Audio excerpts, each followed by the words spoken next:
dum woni rap dum woni rap dum woni rap ma fi gulde jawde u kelende ma dum woni rap MCG copy collé wona dum woni rap boy five woni rap yet. D'après son Mosby ɓennuɗo biyeteɗo Woldu Baye mboɗo posano hooram question ngaji Bullshit holko jogori jabade mais en ji il a brisé les barrières.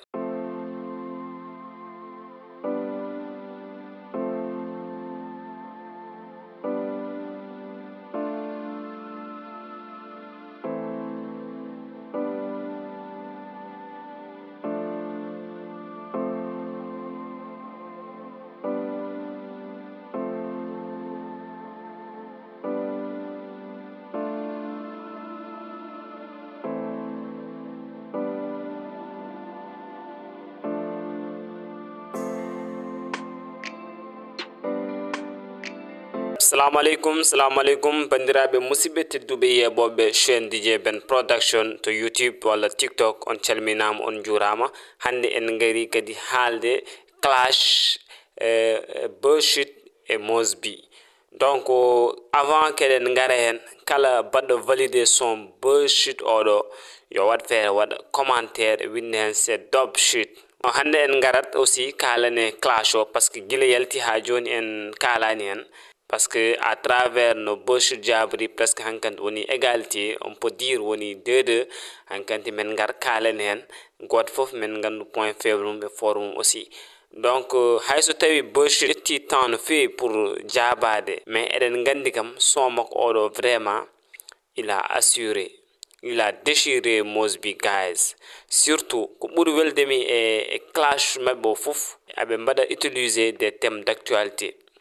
Parce que ngari Mosby somo ko battidiɗo o utilise ko Woldu Baye eɗen gandi Woldu Baye woninɗo thème d'actualité goto toon to Mauritanie. Donc Woldu Baye ko affaire goto arnak hewɓe bon et d'après kamɓe mbi hewɓe kalisaji mumen nawama hen ko application goto.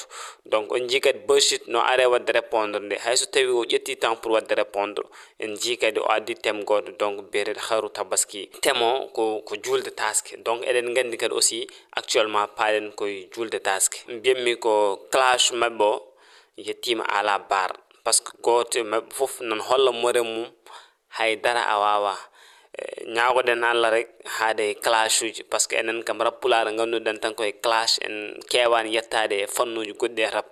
Donc ñaguima Allah kadi aussi yo haade clash rek.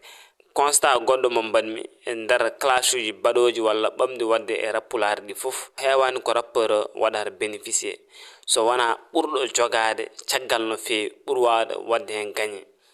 Donc eɗen jiya aɓe mbaɗa investir e clipaji mabɓe clash uji a mbaɗa investir par ce que ɗum ɗo saabu Allah waɗani ɗum. Conseil mo joguinimi kala artiste baɗo ɗum walla surtout ha fati Mosby e Bullshit clash uji ɗiɗo yo wot ko jibinaniɓe parce que ils ont beaucoup investi e clash uji ɗi.